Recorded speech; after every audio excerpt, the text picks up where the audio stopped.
हम तो ये सोचकर परेशान है कि जब उर्मी के घर वालों को ये पता चलेगा कि हमारी एक बेटी भी है जिससे हम कोई संबंध नहीं रखते, तो वो हमारे बारे में क्या सोचेंगे।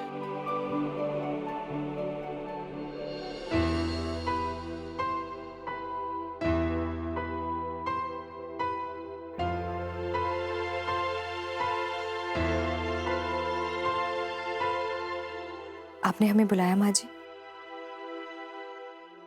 आ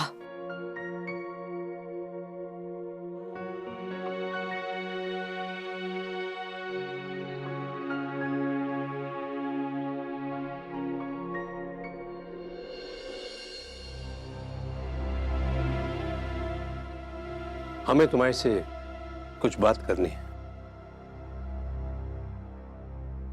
हम जानते हैं बहू, तुम्हारे मन में इस समय ढेर सारी बातें और ढेर सारे सवाल उमड़ रहे होंगे हमारी बेटी को लेकर। तुम सोच रही होगी कि जब हमारी एक बेटी थी तो हमने तुम्हें और तुम्हारे घर वालों को उसके बारे में बताया काहे नहीं। दरअसल सम्राट ने और हमने उससे अपना रिश्ता हमेशा हमेशा के लिए खत्म कर दिया है। सम्राट उसके बारे में बात तक करना पसंद नहीं करता, और किसी के मुंह पर उसका नाम भी आए सम्राट को ये कतई पसंद नहीं। अब क्योंकि वो इस परिवार का हिस्सा नहीं है, जेला ने तुम लोगों से हमने उसका कोई जिक्र नहीं किया कभी। पर ऐसा क्यों पापा? ऐसा क्या कर दिया उन्होंने कि आप उन्हें इस घर का हिस्सा नहीं मानते? अब तुम्हारे से कहाँ छुपाए बहू, तुम तो इस परिवार का हिस्सा हो और इस परिवार के बारे में सब कुछ जानना हक है तुम्हारा। बहू, अदिति ने हम सबकी बहुत बेइज्जती कराई है। पूरे समाज के सामने नाक कटाकर चली गई, किसी की परवाह नहीं की उसने। बस अपनी मन मर्जी करके पूरे परिवार का सर नीचा कर दिया। हम उसकी शादी अपने तरीके से अपनी पसंद के अच्छे से घर में करना चाहते थे, लेकिन उसके सर पर तो प्यार का भूत सवार था ना। अरे कितना समझाया हमने खुद उसे, लेकिन नहीं, घर छोड़कर चले गई अपनी मनमानी खातिर। लव मैरिज कर ली। Love marriage. पापा माफ कीजिएगा, अपनी मर्जी से उन्होंने शादी तो की है ना, कोई गलत काम तो नहीं किया है। अब कौन समझाए इन लोगों को? हम भी यही कहते हैं, पर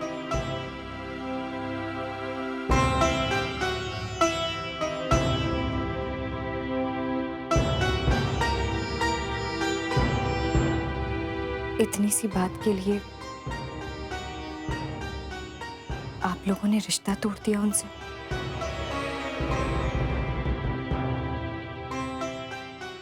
इतनी बड़ी सजा दे दी पापा।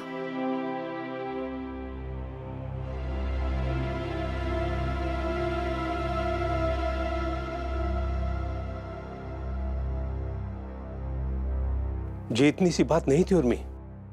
उसने जो कुछ किया उसकी उसे सजा मिली। वो अपनी मर्जी से जीना चाहती थी, इसलिए उसने अपना फैसला लिया और इस घर में सबके समझाने के बावजूद चली गई।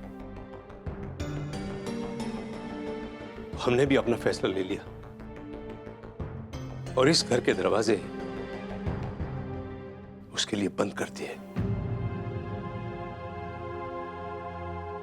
हम सबसे बढ़कर उसके लिए वो लड़का था। अपने जन्मदाता तक की परवाह नहीं की उसने। नहीं पापा, ऐसा हो ही नहीं सकता। हर रिश्ते की अपनी एक अहमियत होती है। माँ बाप भाई बहन की जगह तो कोई भी नहीं ले सकता।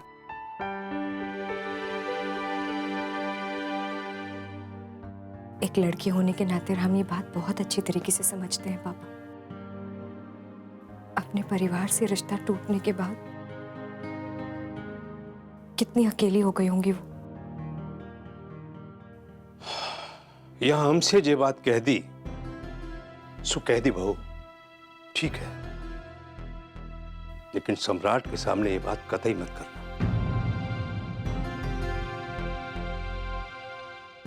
अदिति की वजह से हुए अपमान को सम्राट भूल नहीं पाता है, इसलिए वो अदिति का नाम तक नहीं सुनना चाहता। और अगर तुम्हारे मुंह से उसने ये बातें सुन ली तो तुम दोनों के रिश्ते में दिक्कत आ जाएगी बहू।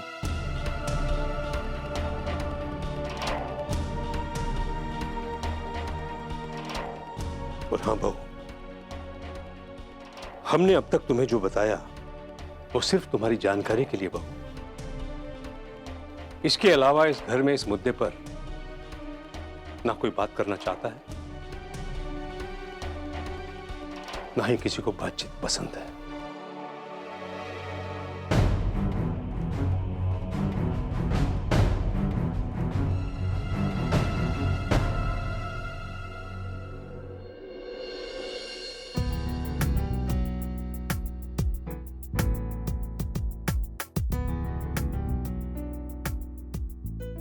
ऑफिस का ड्राफ्ट बनवाना था, बनवाया आपने?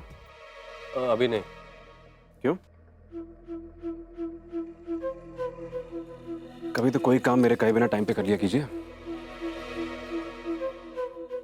कल बनवाता हूँ। ये अभी ले जाओ और चेंज करा के लाओ, जाओ।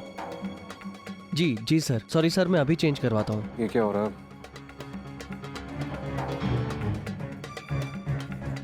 ए, सुनो, क्या हो? सर वो कस्टमर कह रहे हैं कि ये स्टार्टर बहुत ज़्यादा स्पाइसी है, इतना ज़्यादा स्पाइसी उन्होंने ऑर्डर नहीं किया था।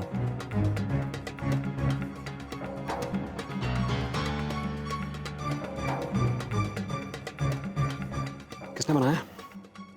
सर वो नए वाले शेफ ने। इसे मेरे कैबिन में लेके जाओ और उससे भी भेजो नए वाले शेफ को। Okay sir.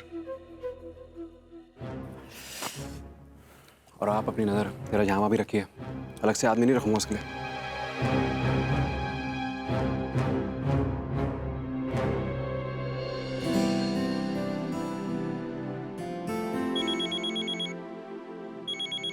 हाँ बोलिए। आप बिजी तो नहीं है ना? नहीं तो बोलिए, क्या बात है? वो दरअसल 2 दिन बाद हमारे पापा का बर्थडे है। हर साल पापा के लिए केक हम ही बनाते हैं अपने हाथों से। तो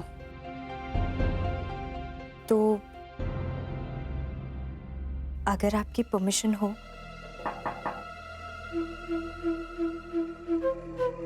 तो क्या इस साल भी हम उनके लिए केक बना सकते हैं?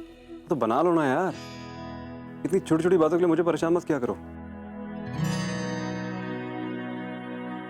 सच? क्या लिख के दूं अभी? और सुनिए, ये बेवजह का तमाशा मुझे पसंद नहीं है, ठीक है? पापा का बर्थडे, ठीक है, बना लो जो बनाना है। केक शॉप नहीं खोलनी है मुझे घर पे।